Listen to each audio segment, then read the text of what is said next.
கர்த்தருடைய ஆரம்பிச்சிடலாம்னா? ஓகே, நான் ஸ்டார்ட் பண்ணலாம்ண்ணா. கர்த்தருடைய பரிசுத்த நாமம் மகிமைப்படுவதாக. ஆண்டவர் இரட்சகருமாகிய இயேசு கிறிஸ்துவின் இனிய நாமத்தினாலே இந்த நாளிலே இந்த ஆன்லைன் மூலமாக வேதாம கல்வியிலே கற்றுக்கொண்டிருக்கின்ற ஒவ்வொருவருக்கும் என் அன்பான வாழ்த்துக்களை தெரிவித்துக் கொள்வதிலே நான் மிக்க மகிழ்ச்சி அடைகிறேன். தொடர்ந்து நாம் ரோமர் புஸ்தகத்திலிருந்து பார்த்து வருகிறோம். இன்றைய நாளில் அதன் தொடர்ச்சியாக ரோமர் 4ஆம் அதிகாரத்திலிருந்து நாம் பார்க்க போகிறோம்.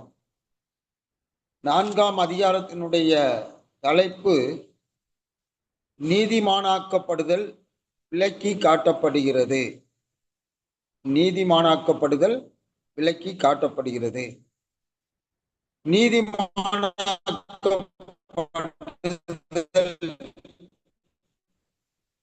என்பது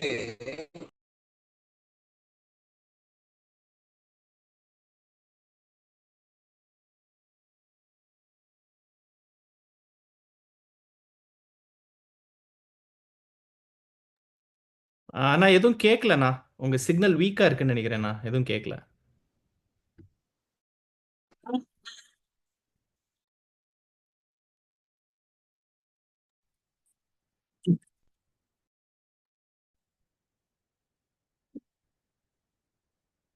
அது ஒரு மாதிரி கேக்குது யாக்கோபு.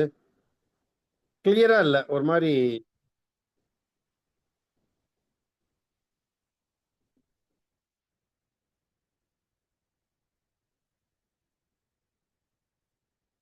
இப்ப கேக்குது. பேச பேச ஒரு மாதிரி இருக்கு. பாப்போம். சரி யாக்கோபு, பாப்போம்.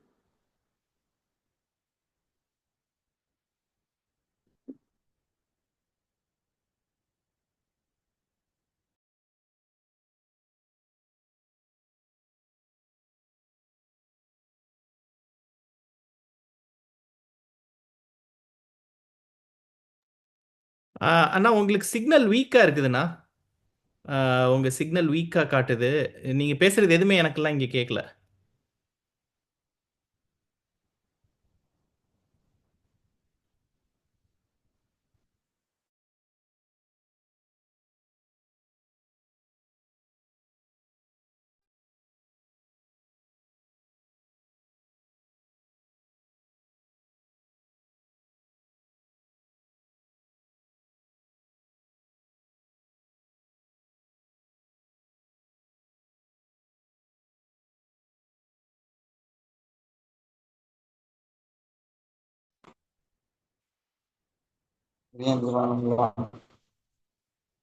சார்ல்ஸ் இப்ப கேக்குதா?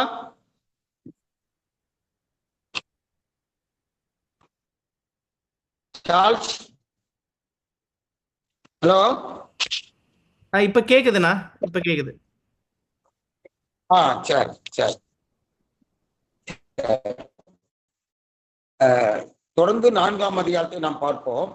நீதிமானாக்கள் படுதல் விலக்கி காட்டப்படுகிறது. இந்த 4ஆம் அதிகாரத்துல நீதிமானாக்கப்படுதலை குறித்து விலக்கி காட்டப்படுகிறது. நீதிமானாக்கப்படுதல் என்பது சட்டபூர்வமான விஷயம். நமது பாவங்கள் இருந்த இடத்தில் தேவன் கிறிஸ்துவின் நீதியை நம்முடையதாக குறித்து விடுகிறார். இதுதான் நீதிமானாக்கப்படுதல். அதாவது நீதிமானாக்கப்படுதல் என்பது சட்டபூர்வமான விஷயம். நமது பாவங்கள் இருந்த இடத்தில் தேவன் கிறிஸ்துவின் நீதியை நம்முடையதாக குறித்து விடுகிறார். அதற்கு ஆபிரகாமை முன்மாதிரியாக வைக்கப்பட்டிருக்கிறது. இந்த இடத்திலே ஆபிரகாமை குறித்து பார்க்கும்போது யூதர்கள் இயற்கையாக சரீர ரீதியில் ஆபிரகாமின் வழி தோன்றியவர்கள் என்பதை குறிக்கும் வண்ணமாக ஆபிரகாம் நமது தகப்பன் என்று அழைக்கப்படுகிறார். யூதர்கள் ஆபிரகாமை தகப்பன் என்று அழைக்கிறார்கள். ஆனால் 4ஆம் அதிகாரம் 11ஆம் வசனத்திலே ஆபிரகாம் விசுவாசிக்கிற யாவருக்கும் தகப்பன் என்று அழைக்கப்படுகிறார். ஆகவே இந்த ஆபிரகாமை குறித்து தான் அங்கே பின்னாலே பார்க்கிறோம். ஆபிரகாம் அழைக்கப்பட்டவன். ஆபிரகாம் அழைக்கப்பட்டவனாக இருந்தான். ஆதியாகம புஸ்தகத்திலே நாம் ஆபிரகாமை பார்க்க முடியும். அதிலே 2 பேரை முக்கியமாக பார்க்க முடியும். ஒன்று ஆதாம், இன்னொன்று ஆபிரகாம். ஆதாம் கடவுளால் சிருஷ்டிக்கப்பட்டவன். ஆபிரகாம் கடவுளால் அழைக்கப்பட்டவன். அந்த 2 அந்த ஆதியாகமத்திலே முழுமையாய் பார்க்கும் பொழுது ஆதாமை தகப்பனாகவும் தலையாகவும் கொண்ட சிருஷ்டிக்கப்பட்ட இனத்தின் வரலாறு 11 அதிகாரத்துக்குள் அடங்கி இருக்கிறது. அதே போல ஆபிரகாமை தகப்பனாகவும் தலையாகவும் கொண்ட அழைக்கப்பட்ட இனத்தின் வரலாற்றை மற்ற அந்த ஆதியாகம முழு புத்தகமும் நமக்கு அறிவிக்கிறது. ஆகவே ஆபிரகாம் அழைக்கப்பட்டவன். ஆபிரகாமுக்கு 2 அழைப்பு கொடுக்கப்பட்டிருக்கிறது. முதல் அழைப்பு அப்போஸ்தலர் 7ஆம் அதிகாரம் 2ஆம் வசனத்திலே நாம் பதிவு செய்யப்பட்டுள்ளதை பார்க்க முடியும். 2வது அழைப்பு ஆதியாகமம் 12ஆம் அதிகாரம் அதிலே ஆரம்பத்திலே நாம் பார்க்க முடியும். இந்த ஆபிரகாம், அழைக்கப்பட்ட ஆபிரகாம் விசுவாசிக்கிறவராய் காணப்பட்டார். அழைக்கப்பட்ட இனம் விசுவாசிக்கிற இனமாக மாறுகிறது. முதலில் ஆபிரகாம் அழைக்கப்பட்டவனாகவும் பின்பு ஒரு விசுவாசிப்பவனாகவும் காணப்பட்டார். இந்த 4ஆம் அதிகாரம் 17ஆம் வசனத்திலே நம்ம பார்க்கும்போது இல்லாதவற்றை இருக்கிறவர்களாக அழைக்கிற கடவுள். ஆபிரகாமுடைய விசுவாசம் இல்லாதவற்றை இருக்கிறவைகளாக அழைக்கிற கடவுள். கடவுள் சிருஷ்டிகர்த்தர், கடவுள் வல்லமை உள்ளவர், கடவுள் வாக்குத்தத்தத்தை நிறைவேற்றுபவர் என்று ஆபிரகாம் விசுவாசித்தான். 2வது, மரித்தோருக்கு ஜீவன் தருகிற கடவுள். ஆபிரகாமுடைய விசுவாசம் மரித்தோருக்கு ஜீவன் தருகிற கடவுள் என்கிற விசுவாசம் காணப்பட்டது. கிறிஸ்து ஜீவன் உள்ளவர், ஜீவிக்கிறவர், உயிரோடு எழுப்ப வல்லமை உள்ளவர். எபிரேயர்ல 11ஆம் அதிகாரம் 17ஆம் வசனம் தொடங்கி 19ஆம் வசனம் வரைக்கும் ஆபிரகாமுடைய குமாரனாகிய ஈசாக்கை பலியிட செல்லும் பொழுது அவன் திரும்ப கடவுள் குமாரனை எனக்கு தருவார் என்கிற விசுவாசம் அங்கே எழுதப்பட்டிருக்கிறது. ஆகவே அழைக்கப்பட்ட ஆபிரகாம் விசுவாசிக்கிறவராக காணப்பட்டார். அந்த விசுவாசம் நீதியாக எண்ணப்பட்டது. அந்த விசுவாசம் நீதியாக எண்ணப்பட்டது என்று சொல்லி அங்கே பார்க்கிறோம். ஆபிரகாம் தனது இரட்சிப்புக்காக எந்த கிரியையும் செய்யவில்லை. அவன் கடவுளுடைய வசனத்தை நம்ப மட்டுமே செய்தார். சிலுவை மீது கிரியை செய்து முடித்தவர் இயேசு கிறிஸ்துவே. அவரது நீதி ஆபிரகாமின் கணக்கில் சேர்க்கப்பட்டது.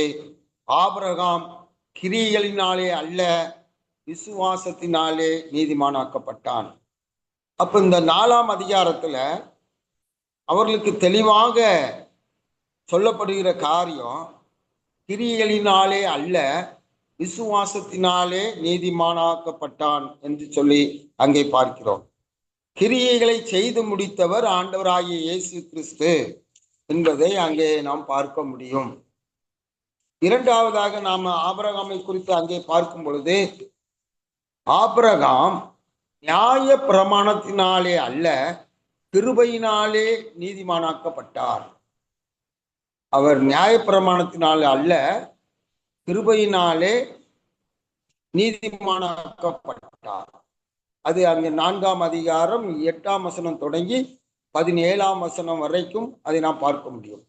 இந்த பகுதியை பார்க்கும்போது யூதன் ஒருவன் கடவுளுக்கு முன்பாக நீதிமானாக இருக்க வேண்டுமெனில் விருத்த சேதனம் பண்ணப்படவும் நியாய பிரமாணத்துக்கு கீழ்ப்படியவும் வேண்டும். ஒரு யூதன் கடவுளுக்கு முன்பாக நீதிமானாக காணப்பட வேண்டும் என்றால் நியாய பிரமாணத்தை கடைபிடிக்கணும், விருத்த சேதனம் செய்ய வேண்டும். ஆனால் இந்த பகுதியிலே நமக்கு ஆபிரகாம் விருத்த சேதனம் இல்லாமல் இருந்த போதே அல்லது அது நியாய பிரமாணம் கொடுப்பதற்கு முன்னரே நீதிமானாக்கப்பட்டார். அதைத்தான் இந்த இடத்திலே சொல்லப்பட்டிருக்கிறது. ஆபிரகாம் நியாய பிரமாணத்தினாலே அல்ல, கிருபையினாலே நீதிமானாக்கப்பட்டார். அப்போ நியாயப்பிரமாணம் கொடுப்பதற்கு முன்பே, விருத்த சேதனம் இல்லாத காலத்துக்கு முன்பே ஆபிரகாம் நீதிமானாக்கப்பட்டார். இது கடவுளுடைய சுத்த கிருபையே. விருத்த சேதனம் என்றால் என்ன அப்படின்னு பார்க்கும்போது, விருத்த சேதனம் அது ஒரு அடையாளமும் ஒரு முத்திரையுமாய் இருக்கிறது.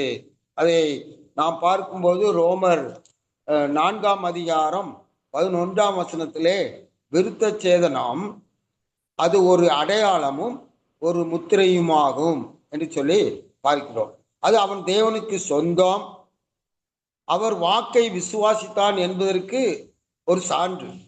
அதுதான் விருத்த சேதனம். இன்றைக்கு நமக்கு என்ன பாடம் கற்றுக் கொடுக்கிறது என்று சொன்னால், விசுவாசிகள் இன்று பரிசுத்த ஆவியானவரால் முத்திரையிடப்படுகின்றனர். எபேசியர் 1ஆம் அதிகாரம் 13ஆம் வசனம் 14ஆம் வசனத்திலே நாம் பார்க்கும் பொழுது, பரிசுத்த ஆவியினாலே நாம் முத்திரையிடப்படுகிறோம் என்று சொல்லி பார்க்கிறோம். ஆகவே இது ஆவிக்குரிய ஒரு விருத்த சேதனம் என்று சொல்லி பார்க்கிறோம். இது ஆபிரகாம் யூதர்களுக்கும் புறஜாதிகளுக்கும் தகப்பனாய் இருக்கிறார் என்பதை தான் இங்கே சொல்லப்பட்டிருக்கதை நாம் பார்க்க முடியும். ஆகவே இந்த 4ஆம் அதிகாரத்திலே இதை நாம் பார்க்க முடிகிறது. இப்பொழுது நாம் 5வது அதிகாரத்துக்குள் நாம் கடந்து வருவோம். 5ஆம் அதிகாரத்திலே நாம் நீதிமானாக்கப்படுவதன் ஆசீர்வாதம் என்ன என்பதை அங்கே எழுதி வைத்திருக்கிறதை பார்க்கிறோம். பவுல் 6 வார்த்தைகளை அங்கே குறிப்பிடுகிறார். அன்பு, கிருபை, சமாதானம், நம்பிக்கை, ஜீவன் மற்றும் மகிமை. இந்த 6 காரியங்களை இங்கே குறிப்பிடுகிறதை பார்க்கிறோம். அந்த பகுதிகளிலே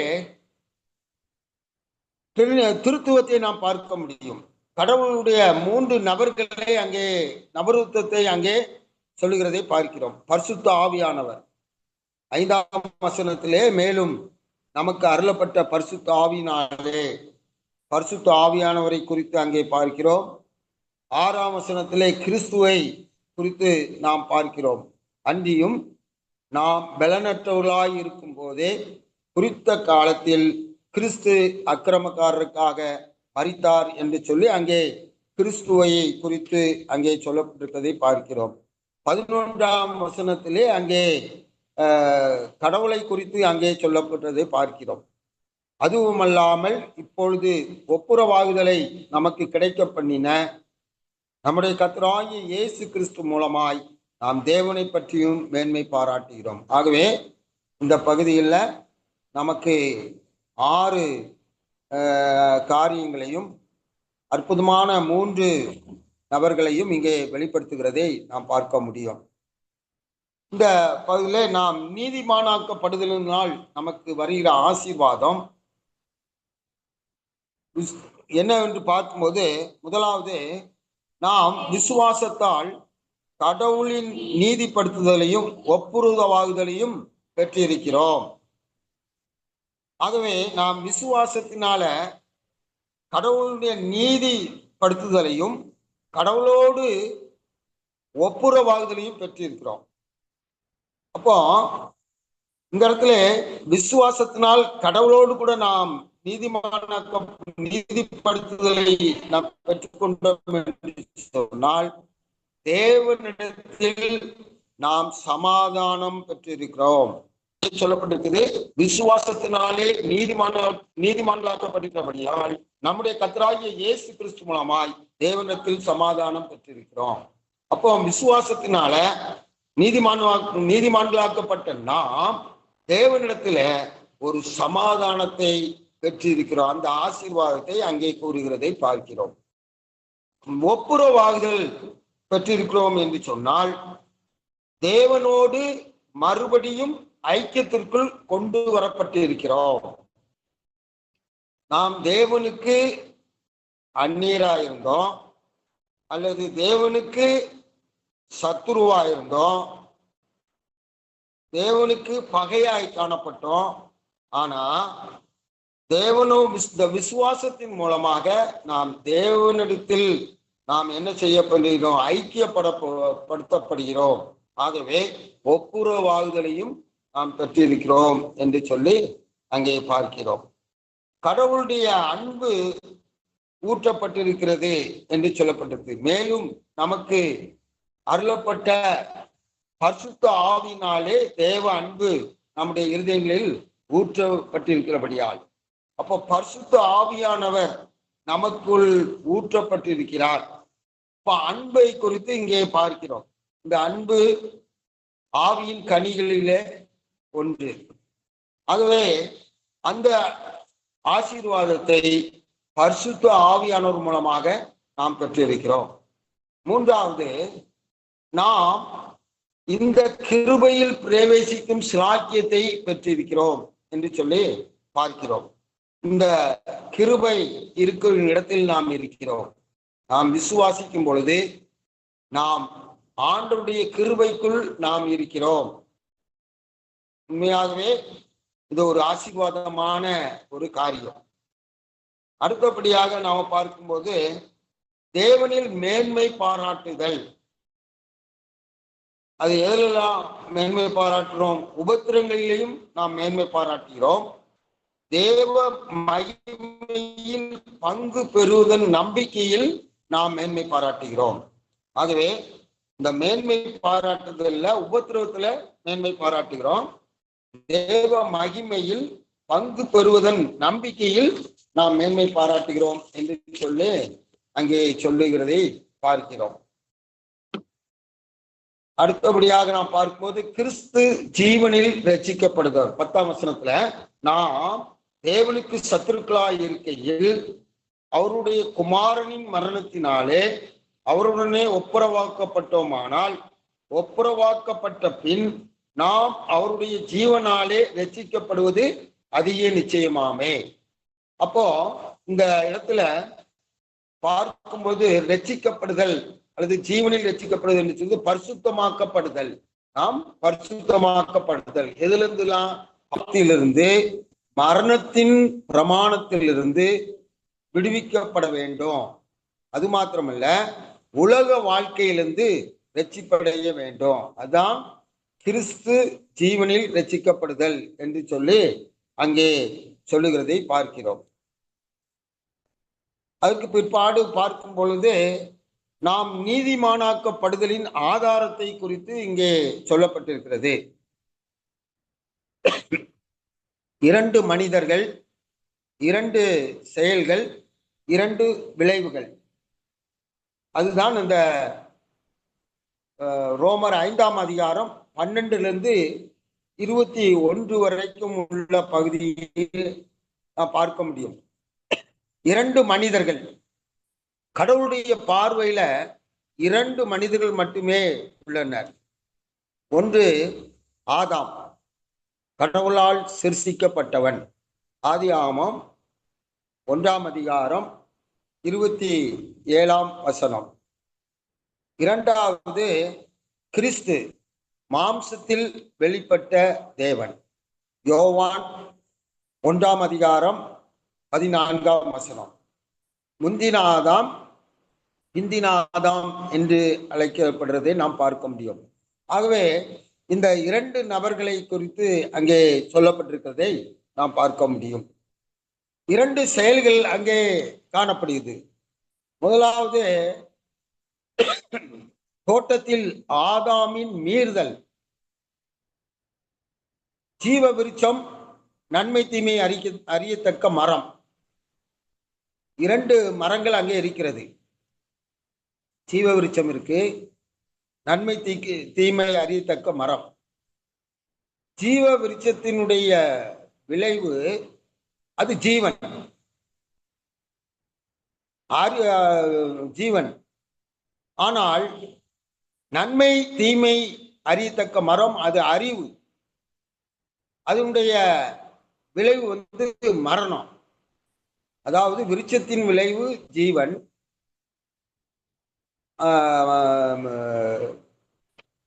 நன்மை தீமை அறித்தக்க மரத்தினுடைய அந்த விருட்சத்தினுடைய விளைவு மரணம். ஆனா ஆதாம் ஜீவனை கைவிட்டு மரணத்தை தெரிந்தெடுத்தான் என்பதே இந்த இடத்திலே சொல்லப்பட்டிருக்கதை பார்க்கிறோம். இது 2 செயல்கள். இரண்டாவது நாம் பார்க்கும்போது சிலுவையில் கிறிஸ்துவின் கீழ்ப்படிதல். 2வது செயல் சிலுவையில் கிறிஸ்துவின் கீழ்ப்படிதல் நாம் பார்க்க முடியும். பிலிப்பியர் 2ஆம் அதிகாரம் 8ஆம் வசனத்துல சிலுவையின் மரண பரிந்தம் தம்மை தாழ்த்தினார் என்று சொல்லி அங்கே பார்க்கிறோம். கிறிஸ்துவின் அந்த சிலுவையின் கீழ்ப்படிதல் மரணத்தின் மனிதனாகிய விழுந்து போன அறிவின் மனிதனை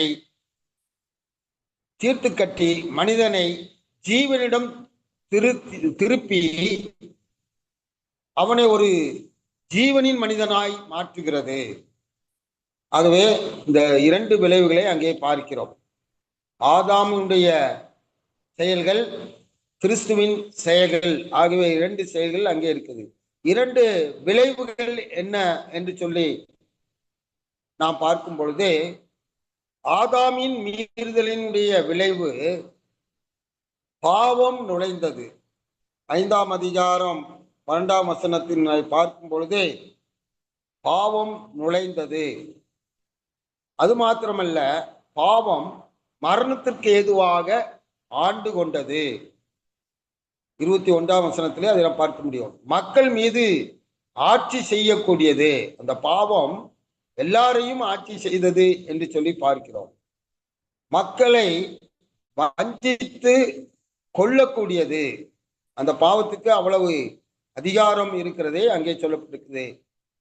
ஆகவே மக்களில் குடியிருந்து அவர்களின் சித்தத்திற்கு எதிராக காரியங்களை செய்யக்கூடிய ஒரு நபரை போன்று இருக்கிறது. பாவம் மனிதனுடைய சித்தத்துக்கு விரோதமாக செயல்படக்கூடிய ஒரு நபரை போன்று அது காணப்படுகிறது என்று சொல்லி அங்கே சொல்லுகிறதை பார்க்கிறோம். எனவே இந்த பாவம் விழுந்து போன மனு குலத்தில் குடியிருக்கிற, செயல்படுகிற மற்றும் வேலை செய்கிற சாத்தானின் தீய சுபாவமாக இருக்கிறது என்று சொல்லி அங்கே சொல்லுகிறதை பார்க்கிறோம். அந்த பாவம் நுழைந்ததுனால எல்லாரும் பாவிகளாக கட்டியமைக்கப்பட்டனர். எல்லாருமே பாவிகளாக கட்டியமைக்கப்பட்டனர். அது மாத்திரமல்ல, எல்லா மனிதரும் மரணத்திற்கென்று ஆக்கினை தீர்க்கப்பட்டனர். பாவம் நுழைந்ததுனால இதெல்லாம் அதனுடைய காரியமாக நாம் பார்க்கிறோம். மரணம் எல்லா மனிதர் மீதும் ஆளுகை செய்தது. ஆதாமில் எல்லாரும் மரிக்கின்றனர். ஆதாமின் மீறுதலின் இறுதி விளைவாகும். இது ஆதாமினுடைய மீறுதலின் விளைவை குறித்து நாம் இங்கே பார்க்க முடியும். இப்போ கிறிஸ்துவின் கீழ்ப்படிதலினுடைய விளைவு அப்படி பார்க்கும் பொழுது, ஆதாமினுடைய மீறுதலின் விளைவிலே பாவம், ஆனால் கிறிஸ்துவின் கீழ்ப்படிதலினுடைய விளைவு என்ன என்றால் கிருபை வந்தது. யோவான் 1ஆம் அதிகாரம் 17ஆம் வசனம், கிருபையும் சத்தியமும் இயேசு கிறிஸ்துவால் உண்டாயின என்று சொல்லி பார்க்கிறோம். அப்போ தேவனுடைய கிருபையும் அநேகர் மேல் அதிகமாய் பெருகி இருக்கிறது. அந்த கிருபை மூலமாக என்ன வந்தது என்றால் ஜீவன் வந்தது. அங்கே பாவத்தின் மூலமாக மரணம் வந்தது. ஆதாமுடைய மீறுதல் நிமித்தமாக பாவம் உள்ளே வந்தது. பாவத்தின் விளைவு மரணம். ஆனா இங்க கிறிஸ்துவின் கீழ்ப்படிதலினாலே கிருபை வந்தது, கிருபை பெருகினது, ஜீவன் உண்டாயிற்று என்று அங்கே எழுதுகிறதை பார்க்கிறோம். பலர் நீதிமானாக்கப்பட்டார்கள். அந்த கிருபை வந்தது நிமித்தமாக பலர் நீதிமானாக்கப்பட்டார்கள். பலர் ஜீவனுக்கென்று நீதிப்படுத்தப்பட்டனர். ஜீவனுக்கென்று நீதிப்படுத்தப்பட்டனர். நித்தியமான ஜீவனுக்கென்று கிருபை நீதியின் மூலம் ஆளுகை செய்தது. அங்கே பாவம் ஆளுகை செய்தது, இங்க கிருபை நீதியின் மூலமாக ஆளுகை செய்தது என்று சொல்லி அங்கே சொல்லி பார்க்கணும். கிறிஸ்துவில் எல்லாரும் உயிரூட்டப்படுவார்கள் என்று சொல்லி இங்கே சொல்லுகிறதை பார்க்கிறோம். இது 5ஆம் அதிகாரத்தினுடைய பகுதிகள். ஆகவே நாம் அதை பார்த்தோம். இப்பொழுது நாம் 6ஆம் அதிகாரத்துக்குள் நாம் கடந்து வருவோம். 6ஆம் அதிகாரத்திலே நாம் பார்க்கும் பொழுது அங்கே 3 காரியங்கள் இருக்கிறதை பார்க்கிறோம். ஒன்று, அறிந்திருங்கள். 2வது, எண்ணிக்கொள்ளுங்கள். 3வது, ஒப்புக்கொடுங்கள். இந்த 3 தான் இந்த 6ஆம் அதிகாரம் முழுவதுமான காரியமாக இருக்கிறது. அறிந்திருங்கள் அப்படி என்று சொல்லும் பொழுது கிறிஸ்தவ ஜீவியமானது கிறிஸ்துவை அறிகிற அறிவில்தான் இருக்கிறது என்பதை நாம் அறிந்து கொள்ள வேண்டும். பவுல் இங்கே கற்பிக்கும் அடிப்படை சத்தியம் என்னவென்று சொன்னால், ஒரு விசுவாசியானவன் கிறிஸ்துவின் மரணம், அடக்கம், உயிர்த்தெழுதலில் தன்னை அடையாளம் கண்டு கொள்ளுதல் ஆகும். அதைத்தான் அறிந்து கொள்ள வேண்டும். அதற்கு முதல் கருத்து என்ன வலியுறுத்துகிறார் என்று சொன்னால், அவன் பாவத்திற்கு மரித்திருக்கிறான். 6ஆம் அதிகாரம் 2ஆம் வசனத்திலிருந்து 5ஆம் வசனம் வரைக்கும் பார்க்கும்போது அவன் பாவத்துக்கு மரித்திருக்கிறான். பவுல் இங்கே கூறும் விளக்கம் ஞானஸ்நானம் ஆகும். இந்த இடத்துல அவர் ஞானஸ்நானத்திற்கு சொல்லுகிறார். ஞானஸ்நானத்துக்கு கிரேக்க மொழியில் 2 அர்த்தங்கள் உண்டு. ஒன்று, வார்த்தைக்கு வார்த்தை பொருள் கொள்வது, அது மூழ்குதல் என்று சொல்லி பார்க்கிறோம். 2வது, உவமயமாய் பொருள் கொள்வது, ஒருவரோடு ஒருவர் அடையாளம் காணப்படுவது. அது 1 கொரிந்தியர் 10ஆம் அதிகாரம் 2ஆம் வசனத்திலே சிவந்த சமுத்திரத்தின் வழியாக அவர்கள் கடந்து வந்த பொழுது, அது சுதந்திர சமுத்திரத்தின் வழியாக வரும்போது மேகத்தின் மீதும் தண்ணீரினாலும் அவர்கள் ஞானஸ்நானம் அடையாளம் பண்ணப்பட்டார்கள் என்று சொல்லி பார்க்கிறோம். அவர்கள் எல்லாரும் மோசேக்குள்ளாக மேகத்தினாலும் சமுத்திரத்தினாலும் ஞானஸ்நானம் பண்ணப்பட்டார்கள். அப்போ அவர்கள் அங்கே நடந்து யாரோடு அங்கே அடையாளம் காணப்பட்டார்கள்? மோசேயோடு அங்கே அடையாளம் காணப்பட்டார்கள். அதே போல இங்கே என்ன சொல்லப்பட்டிருக்கு என்று சொன்னால், விசுவாசி தண்ணீருக்குள் அடக்கம் பண்ணப்பட்டு கிறிஸ்துவின் மரணம், அடக்கம், உயிர்த்தெழுதலுக்கு அடையாளமாக மீண்டும் வெளியே கொண்டு வரப்பட்டான். அந்த ஞானஸ்நானமானது கடவுளின் நியாய தீர்ப்பையும் தண்ணீரின் வழியாக பெறப்படும் புதிய வாழ்வையும் குறிக்கிறது. இது உள்ளான மாற்றத்திற்கு வெளிப்புற ஒரு அடையாளம். அப்ப இதுல நாம் யாரோடு அடையாளப்படுத்தப்படுகிறோம்? நாம் கிறிஸ்துவோடு நம்மை அடையாளப்படுத்தப்படுகிறோம். அங்கே பழைய ஏற்பாட்டுல மோசேயோடு கூட அவர்கள் அடையாளப்படுத்தப்பட்டார்கள். சமுத்திரத்தினாலும் அதுமா மேகத்தினாலும் ஞானஸ்நானம் பண்ணப்பட்டார்கள் என்று சொல்லி மோசேயோடு. இங்கே கிறிஸ்துவோடு கூட ஞானஸ்நானம், நாம் கிறிஸ்துவோடு கூட அடையாளம் பண்ணப்படுகிறோம். 2வது, அறிந்திருங்கள் என்பதிலே குறிப்பு, 2வது குறிப்பு அங்கே என்ன எழுதியிருக்கிறார் என்று சொன்னால், பாவத்துக்கு ஊழியம் செய்யக்கூடாது. பாவம் ஒரு கொடூரமான எஜமான். 6ஆம் அதிகாரம் 6லிருந்து 10ஆம் வசனம் வரைக்கும் நாம் அதை பார்க்க முடியும். மானிட சரீரம் அதற்கு மனதார ஒத்துழைக்கும் ஒரு வேலையாள்.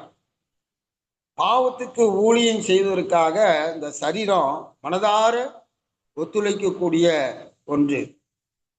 நம்முடைய பழைய மனிதன் அவரோடு கூட சிலுவையில் அறையப்பட்டது என்று அறிந்திருக்கிறோம். அத 6ஆம் அதிகாரத்துல நம்ம பார்க்கும் பொழுது பழைய மனிதன் சிலுவையிலே அவரோடு கூட என்ன செய்யப்பட்டிருக்கிறார், அடிக்கப்பட்டிருக்கதை நாம பார்க்கிறோம். இதை அறிந்திருக்க வேண்டும் என்று சொல்லி பார்க்கிறோம். மனிதவன் பாவத்துக்கு நீங்கி விடுதலையாக்கப்படுகிறானே. பாவத்திற்கும் மரணத்திற்கும் கிறிஸ்து மீது எந்த அதிகாரமும் கிடையாது. இடத்துல சொல்லப்பட்டிருக்கிறது, மரித்தவன் பாவத்துக்கு நீங்கி விடுதலையாக்கப்பட்டிருக்கிறானே. பாவத்துக்கும் மரணத்திற்கும் கிறிஸ்து மீது எந்த அதிகாரமும் கிடையாது. நாம் கிறிஸ்துவுக்குள் இருக்கிறோம். எனவே பாவமும் மரணமும் நம்மையும் ஒன்றும் செய்ய முடியாது என்று சொல்லி அங்கே சொல்லுகிறதை நாம் பார்க்கிறோம்.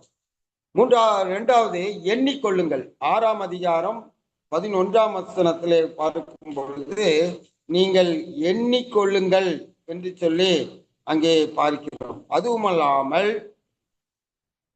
6ஆம் அதிகாரம் 11ஆம் வசனம், அப்படியே நீங்களும் உங்களை பாவத்திற்கு மரித்தவர்களாகவும் நம்முடைய கர்த்தராகிய இயேசு கிறிஸ்துவுக்குள் தேவனுக்கென்று பிழைத்திருக்கிறவர்களாகவும் எண்ணிக்கொள்ளுங்கள் என்று சொல்லி பார்க்கிறோம். ஆகவே நாம் பாவத்துக்கு மரித்திருக்கிறோம், தேவனுக்கென்று பிழைத்திருக்கிறோம் என்று நாம் எண்ணிக்கொள்ள வேண்டும் என்று சொன்னால் அதன் அடிப்படையில் நாம் நடந்து கொள்ள வேண்டும். நாம் தேவனுக்கென்று பிழைத்திருக்கிறோம் என்ற அடிப்படையில் நாம் நடக்க வேண்டும் என்று சொல்லி அங்கே பார்க்கிறோம். 3வது ஒப்பு கொடுங்கள் என்று சொல்லி அங்கே சொல்லுகிறதை பார்க்கிறோம். 6ஆம் அதிகாரம் 12ஆம் வசனத்திலிருந்து 23ஆம் வசனம் வரைக்கும் பார்க்கும் பொழுது அங்கே ஒப்பு கொடுங்கள். 13ஆம் வசனத்திலே பார்க்கும் பொழுது கடைசி பகுதியிலே நீதிக்குரிய ஆயுதங்களாக தேவனுக்கு ஒப்பு கொடுங்கள். உங்கள் அவயங்களை, பாவம் செய்கிற அவயங்களை நாம் என்ன செய்ய வேண்டும் என்று சொன்னால் நீதிக்குரிய ஆயுதங்களாக தேவனுக்கு ஒப்பு கொடுக்க வேண்டும். ஒரு காலத்துல நாம் பாவத்திற்கு ஒப்பு கொடுத்தோம், அநீதியின் ஆயுதங்களாக ஒப்பு கொடுத்தோம். ஆனா இங்கே நீதிக்குரிய ஆயுதங்களாக தேவனுக்கு ஒப்பு கொடுக்க வேண்டும் என்று அங்கே சொல்லுகிறதை நாம் பார்க்க முடியும். நாம் ஏன் ஒப்பு கொடுக்க வேண்டும்? ஆண்டவருடைய கிருபையை குறித்து அங்கே சொல்லப்பட்டிருக்கிறது. ஏனென்றால் நாம் கிருபைக்கு கீழ்பட்டு இருக்கிறோம், நாம் கிருபையினால் ரட்சிக்கப்பட்டிருக்கிறோம். நாம் கிருபைக்கு கீழ்பட்டிருக்கபடியால் பாவம் நமது மேல் தன் பலனை வலிமையை இழக்கிறது. அது என்ன செய்ய முடியாது, நம்மை மேற்கொள்ள முடியாது. ஆகவே நாம் நம்முடைய அவயங்களை ஒப்பு கொடுக்க வேண்டும் என்று சொல்லி அங்கே சொல்லுகிறதை பார்க்கிறோம்.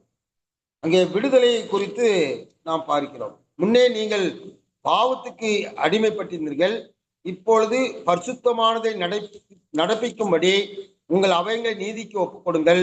அப்பொழுது பாவத்தினின்று விடுதலையாக்கப்பட்டு நீதிக்கு அடிமையாக்கப்படுவீர்கள். அப்ப இங்க விடுதலையை குறித்து அங்கே சொல்லுகிறார். பாவத்திலிருந்து நீங்க விடுதலை பெற வேண்டும் என்று சொன்னால் நீங்கள் உங்களை நீதிக்கு ஒப்பு கொடுக்க வேண்டும் என்று சொல்லி அங்கே சொல்லுவதை பார்க்கிறோம். இங்கே அது கடைசியில பார்க்கும்போது 23ஆம் வசனம் இதிலே நாம் பார்க்கும் பொழுது விளைவு குறித்து அங்கே சொல்லுகிறதை பார்க்கிறோம். நீங்கள் ஒரு எஜமானுக்கு வேலை செய்தால் சம்பளத்தை எதிர்பார்ப்பது நியாயம். அதே போல பாவம் ஒரு சம்பளத்தை கொடுக்கும், அந்த சம்பளம் மரணம். ஆகவே பாவத்தின் சம்பளம் மரணம். அதே போல கடவுளும் ஒரு சம்பளம் கொடுப்பார், அது பரிசுத்தமும் நித்திய ஜீவனுமாய் இருக்கிறது என்று சொல்லி அங்கே முடிக்கிறதை பார்க்கிறோம். 6ஆம் அதிகாரத்துல அங்க அப்படியாக முடிக்கிறார். ஆகவே நாம் 7ஆம் அதிகாரத்துக்கு கடந்து போவோம். இந்த 7ஆம் அதிகாரத்திலே நாம் பார்க்கும்போது நியாயப்பிரமாணத்தினின்று விடுதலை பெற்றால் ஒழிய பாவத்திலிருந்து விடுதலை பெற முடியாது. அந்த தலைப்பிலே அங்கே 7ஆம் அதிகாரம் 1ஆம் வசனத்திலிருந்து 6ஆம் வசனம் வரைக்கும் இந்த பகுதியை அவர் விளக்கி காட்டுகிறதை பார்க்கிறோம். இந்த பகுதியிலே திருமணம், மரணம், மறுமணம் அந்த கான்செப்ட்ல தான் இதை அவர் அப்போஸ்தலனாகிய பவுல் எழுதுகிறதை பார்க்கிறோம். அது 1ஆம் வசனத்துல பார்க்கும் பொழுது நியாய பிரமாணத்தை அறிந்திருக்கிறவர்களுடைய பேசுகிறேன். அப்போ பவுல் இந்த இடத்துல இதை யாருக்கு சொல்லுகிறார் என்று சொன்னால், நியாய பிரமாணத்தை அறிந்தவர்களுக்கு அவர் எழுதுகிறார், பேசுகிறார். ஆகவே இந்த இடத்துல நம்முடைய மாம்சத்தில் நியாயப்பிரமாணத்திற்கு அடிமையாய் இருந்தோம், அது நம்முடைய அவயங்களில் பலன் செய்தது என்று சொல்லி அங்கே பார்க்கிறோம். கிறிஸ்துவின் சரீரத்தினாலே நியாயப்பிரமாணத்திற்கு மரித்தோம். ரோமர் 6ஆம் அதிகாரம் 6ஆம் வசனத்திலேயோ அங்கே பார்க்கிறோம். பழைய மனுஷன் நாம் எப்படி மரித்தோம் என்று சொன்னால், நம்முடைய பழைய மனுஷன் அவரோடு கூட சிலுவையில் அறையப்பட்டது என்று அறிந்திருக்கிறோம். இந்த இடத்தை நாம் பார்க்கும் பொழுது நியாயப்பிரமாணம் மரிக்காது, நியாயப்பிரமாணத்துக்கு மரணம் இல்லை, ஆனால் நாம் மரிக்கிறோம். கலாத்தியர் 2ஆம் அதிகாரம் 20ஆம் வசனத்துல கிறிஸ்துவனுடைய சிலுவையில் அறையப்பட்டேன், இனி நான் அல்ல கிறிஸ்துவே என்னில் பிழைத்திருக்கிறார். அப்போ மரித்த ஒரு நிலையும் உயிரோடு ஒரு இருக்கிற நிலையும் அங்கே சொல்லப்பட்டிருக்கிறதை பார்க்கிறோம். ஆனால் உண்மையாகவே சிலுவையில் அறையப்படுவது என்னவென்று சொன்னால், நம்முடைய மாம்சத்தை அதாவது அவரோடு கூட 6ஆம் அதிகாரம் 6ஆம் வசனத்துல நம்முடைய பழைய மனுஷன் அவரோடு கூட, பழைய மனுஷன் என்று சொன்னால் ஆதாம் பாவம் செய்த பொழுது விழுந்த அந்த மனிதன், பாவ மனுஷன் சிலுவையிலே அறையப்பட்டது. புதிய மனிதனாக நாம் மாற்றப்பட்டிருக்கிறோம். அந்த புதிய மனிதனாக மாற்றப்பட்ட நாம் கிறிஸ்துவை உடையவர்களாய் மாறி இருக்கிறோம். ஆகவே நாம் கனி கொடுக்கிறவர்களாக காணப்பட வேண்டும் என்பதைத்தான் இந்த இடத்திலே சொல்லுகிறார். மிக முக்கியமாக இந்த 6 வசனத்துல சொல்வது என்னென்றால், விசுவாசியானவன் நியாயப்பிரமாணத்தின் அதிகாரத்திற்கு கீழ்ப்பட்டவன் அல்ல என்பதை வலியுறுத்தி தான் இந்த பகுதியை சொல்லுகிறதை பார்க்கிறோம். அடுத்தபடியாக நாம பார்க்கும்போது நியாயப்பிரமாணத்தின் ஊழியம் அப்படிங்கிறத சொல்ற 7ஆம் அதிகாரம் 7ஆம் வசனத்திலிருந்து 14ஆம் வசனம் வரைக்கும் அவர் எழுதி வைத்திருக்கிறார். நியாயப்பிரமாணம் பாவத்தை வெளிப்படுத்துகிறது. 7ஆம் வசனத்திலே 7ஆம் அதிகாரம் 7ஆம் வசனத்திலே நியாயப்பிரமாணம் பாவத்தை வெளிப்படுத்துகிறது என்று சொல்லி அங்கே பார்க்கிறோம். நியாயப்பிரமாணம் பாவத்தை எப்படி வெளிப்படுத்துகிறது என்றால், பாவத்தை அறிகிற அறிவு நியாயப்பிரமாணத்தினால் வருகிறது. ரோமர் 3ஆம் அதிகாரம் 20ஆம் வசனத்திலே நாம் பார்க்கும்போது அங்கே வசனம் எவ்வாறு கூறுகிறது என்று சொன்னால், பாவத்தை அறிகிற அறிவு நியாயப்பிரமாணத்தினால் வருகிறபடியால். அப்போ பாவத்தை அறிகிற அறிவு நியாயப்பிரமாணத்தினால் வருகிறது. நியாயப்பிரமாணம் இல்லை என்றால் மீறுதல் இல்லை. ரோமர் 4ஆம் அதிகாரம் 15ஆம் வசனத்திலே சொல்லப்படுகிறது, நியாயப்பிரமாணம் கோபாக்கினை உண்டாக்கிறது, நியாயப்பிரமாணம் இல்லாவிட்டால் மீறுதலும் இல்லை. அப்போ நியாயப்பிரமாணம் என்ன? பாவத்தை வெளிப்படுத்துகிறது. இச்சை பாவம் என்று நியாயப்பிரமாணம் சொல்லாதிருந்தால் இச்சை பாவம் என்று அறியாமல் இருப்பேனே என்று சொல்லி அங்கே சொல்லுகிறதை நாம் பார்க்கிறோம். ஆகவே நியாயப்பிரமாணத்தின் ஊழியம் என்று சொல்லி அதை பார்க்கிறோம். நியாயப்பிரமாணம் பாவத்தை தூண்டி விடுகிறது. நமக்குள் பாவ சுபாவம் இருப்பதால் நியாயப்பிரமானது நம்மில் பாவத்தை தூண்டிவிடவே செய்கிறது என்று சொல்லி அங்கே சொல்லுகிறதை பார்க்கிறோம். 3வது, நியாயப்பிரமாணம் பாவத்தை பயன்படுத்தி நம்மை கொல்லுகிறது. 7ஆம் அதிகாரம் 10ஆம் வசனம் 11ஆம் வசனத்திலே பார்க்கும் பொழுது அங்கே 11ஆம் வசனம், பாவமானது கற்பனையினாலே சமயம் பெற்று என்னை வஞ்சித்தது, அதனாலே என்னை கொன்றது என்று சொல்லி பார்க்கிறோம். ஆகவே நியாயப்பிரமாணம் பாவத்தை பயன்படுத்தி என்ன செய்கிறது? நம்மை கொல்லுகிறது, வஞ்சிக்கிறது என்பதை பவுல் அங்கே சொல்கிறதை பார்க்கிறோம். நியாயப்பிரமாணம் பாவத்தன்மையை காட்டுகிறது. பாவம் எவ்வளவு கொடூரமானது என்பதை நாம் எப்படி அறிந்து கொள்ள முடியும்? நியாயப்பிரமாணம் இருக்கிறதுனாலதான் நாம் இது பாவம் இல்லை என்பதை அறிந்து கொண்டோம். அந்த பாவத்தினுடைய தன்மை, கொடூரம், எவ்வளவு கொடூரமானது பாவம் என்பதை இந்த நியாயப்பிரமாணம் தான் நமக்கு அறிவிக்கிறது என்பதை அங்கே சொல்லுகிறதை நாம் பார்க்கிறோம். அடுத்த தலைப்பு பிரமாணத்தின் இயலாமை. நியாயப்பிரமாணத்தின் இயலாமை. 7ஆம் அதிகாரம் 14ஆம் வசனம் தொடங்கி 25ஆம் வசனம் வரைக்கும் நியாயப்பிரமாணத்தின் இயலாமையை குறித்து அங்கே பார்க்கிறோம். முதலாவது நாம் பார்க்கும்போது, நியாயப்பிரமாணம் நம்மை மாற்ற முடியாது. நம்மை மாற்றுவதல்ல, நியாயப்பிரமாணம் கட்டளை, அது நம்மை மாற்ற முடியாது. ஏனென்றால் நியாயப்பிரமாணம் பரிசுத்தம் உள்ளது, நியாயப்பிரமாணம் நீதி உள்ளது, நியாயப்பிரமாணம் நன்மையானது, நியாயப்பிரமாணம் ஆவிக்குரியது. நமக்கு அது ஒரு இரட்சகர் அவசியம் என்பதை தான் உணர்த்தி காட்டுகிறது. ஏனென்று சொன்னால், நியாயப்பிரமாணம் நாம் எவ்வளவு பரிசுத்தமாய் வாழ வேண்டும், நீதியாய் வாழ வேண்டும், நன்மை செய்ய வேண்டும், ஆவிக்குரிய காரியங்கள் செய்ய வேண்டும் என்பதை அது நிலைநிறுத்துகிறது. அந்த அளவுக்கு மனிதனால் செய்ய முடியாது. ஆகவே ஒரு இரட்சகர் அவசியம் என்பதை உணர்த்தி காட்டுகிறதாக இருக்கிறது. இரண்டாவது, நியாயப்பிரமாணம் நம்மை நன்மை செய்ய வைக்க முடியாது. ஏனென்று சொன்னால், நம்முடைய சரீரத்துல பாவ பிரமாணம் ஒன்று இருக்கிறது. ஆகவே நம்மை நன்மை செய்ய வைக்க முடியாது. மூன்றாவது, நியாயப்பிரமாணம் நம்மை விடுதலையாக்க முடியாது. நம்மை விடுதலையாக்க முடியாது. 3 பிரமாணங்கள் நமக்கு இருக்கிறது. ஒன்று தேவனின் பிரமாணம், இரண்டாவது நன்மையின் பிரமாணம், அதாவது நமது ஆத்துமாவின் மனதில் இருக்கிறது நன்மையின் பிரமாணம்.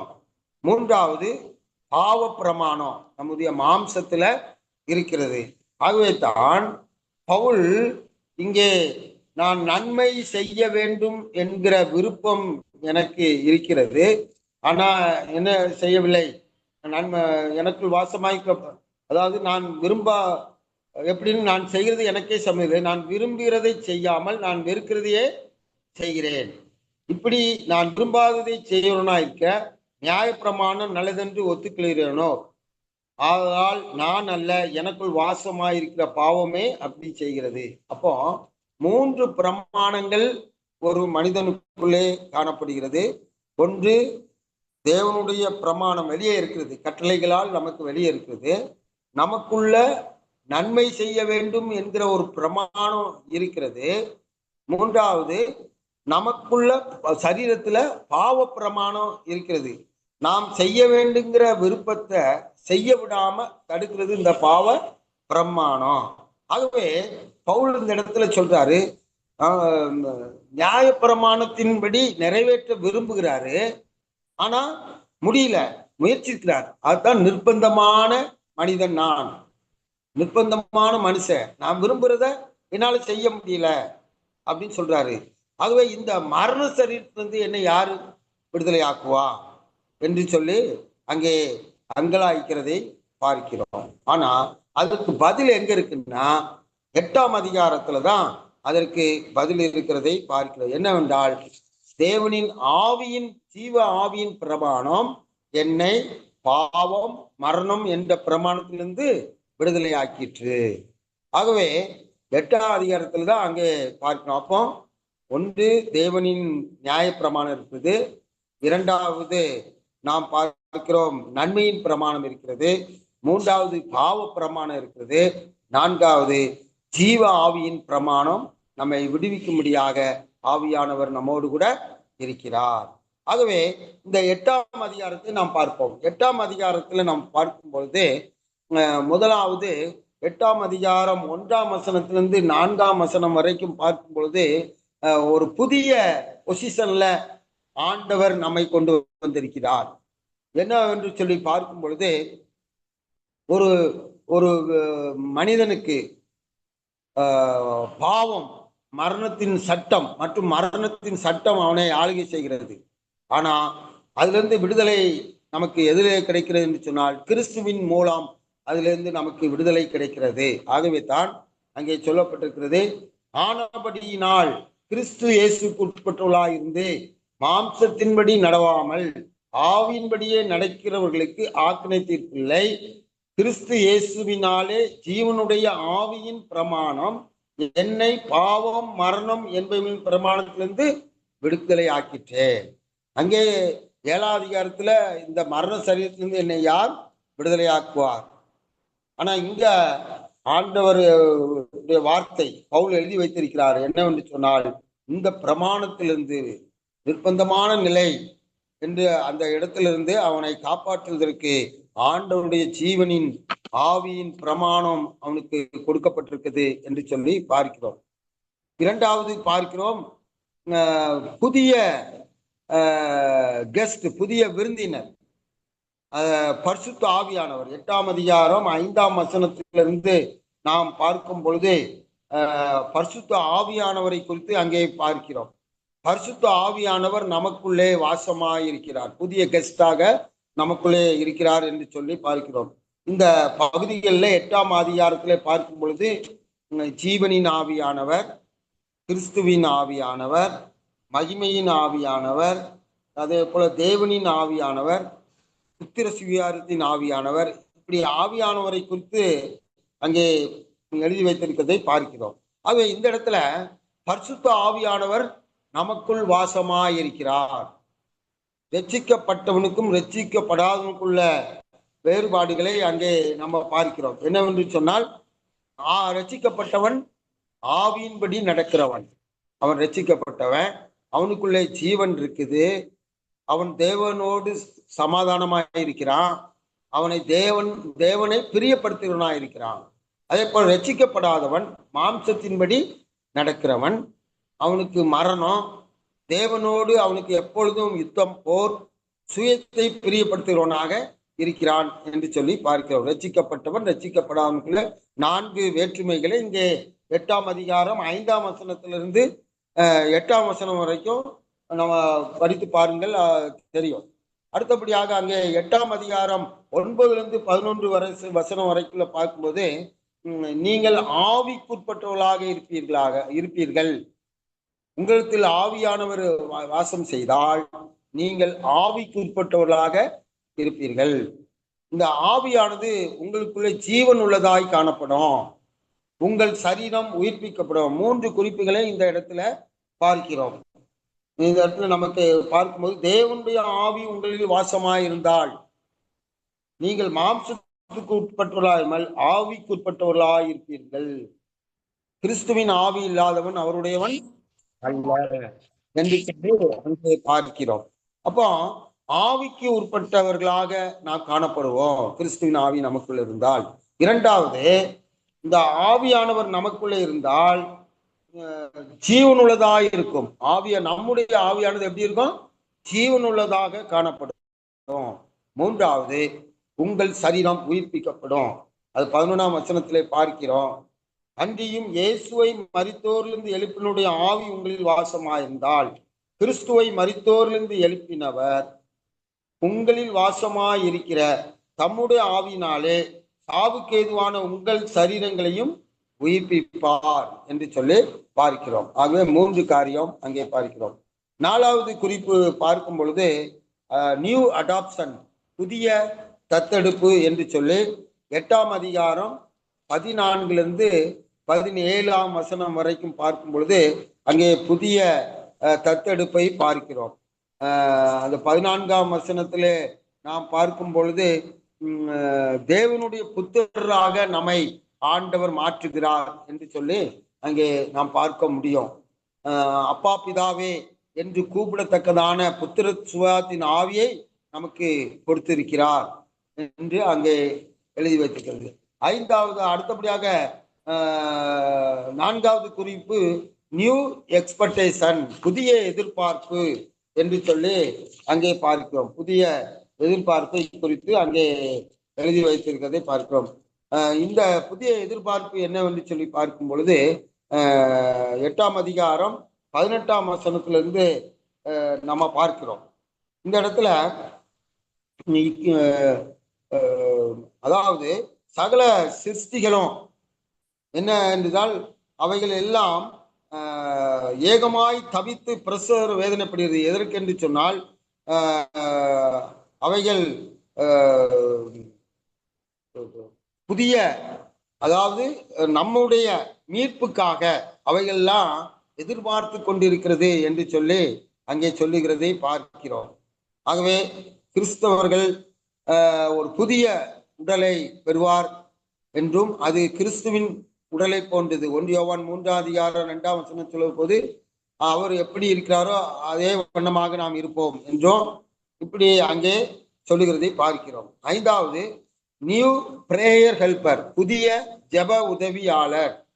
8ஆம் அதிகாரம் அங்கே 9ஆம் வசனத்திலிருந்து 11ஆம் வசனம் வரைக்கும் பார்க்கும்போது புதிய உதவியாளர் என்று சொல்லி பார்க்கிறோம். இந்த இடத்துல ஆண்டவர் அங்கே சொல்ல அங்கேயும் அங்கே 8ஆம் அதிகாரத்திலே நம்ம பார்க்கும் பொழுது பரிசுத்த ஆவியானவரை குறித்து அங்கே சொல்லப்பட்டிருக்கிறதை பார்க்கிறோம். அடுத்தபடியாக 6வது நாம் பார்க்கும்போது ஆவியானவர் தாமே பெருமூச்சுகளோடு நமக்காக என்ன செய்கிறார் என்று சொன்னால் பரிந்து பேசுகிறவராக காணப்படுகிறார் என்று சொல்லி அங்கே பார்க்கிறோம். அடுத்தபடியாக நியூ நாலேஜ், புதிய அறிவு. 8ஆம் அதிகாரம் 28ஆம் வசனத்திலே புதிய அறிவு, என்ன அறிவு? அன்றியும் அவருடைய தீர்மானத்தின்படி அழைக்கப்பட்டவர்களாய் தேவனிடத்தில் அன்புகளுக்கு சகலமும் நன்மைக்கு எதுவாய் நடக்கிறது என்று அறிந்திருக்கோம். இது புதிய நாலேஜ், நியூ நாலேஜ். என்னவென்று சொன்னால் நமக்கு நடக்கிறதெல்லாம் கர்த்தர் நன்மைக்காக செய்வார். அதை யோசேப்பினுடைய வாழ்க்கையில நாம பார்க்க முடியும். அதான் நியூ நாலேஜ் என்று சொல்லி பார்க்கிறோம். 6வதாக நியூ கோல், அதாவது புதிய லட்சியம், இலக்கு என்று சொல்லி பார்க்கிறோம். 8ஆம் அதிகாரம் 29லிருந்து 39 வரைக்கும் நம்ம அதை பார்க்க முடியும்.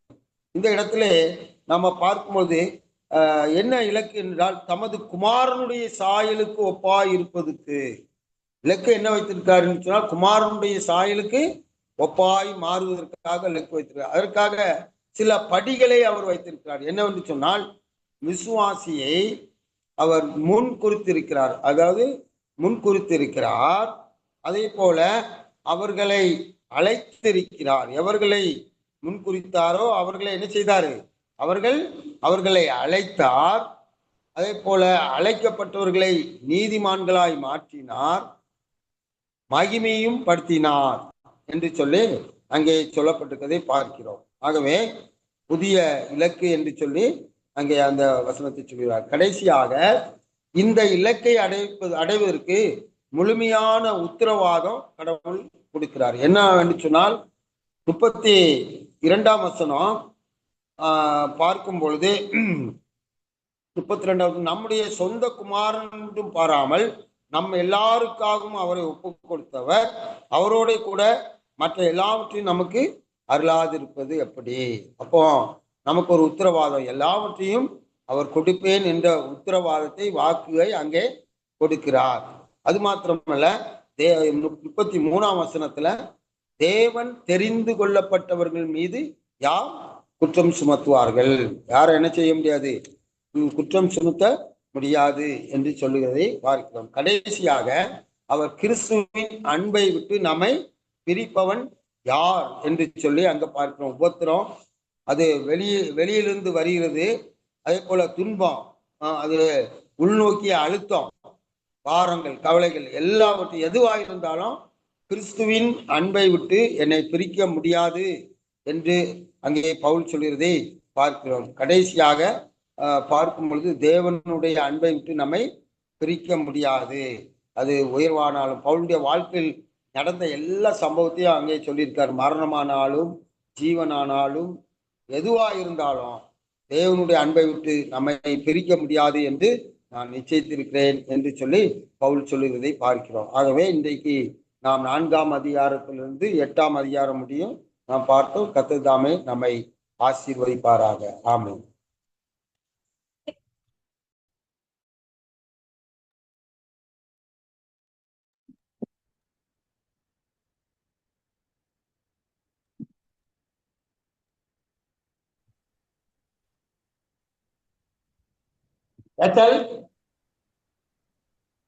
சார்ல்ஸ்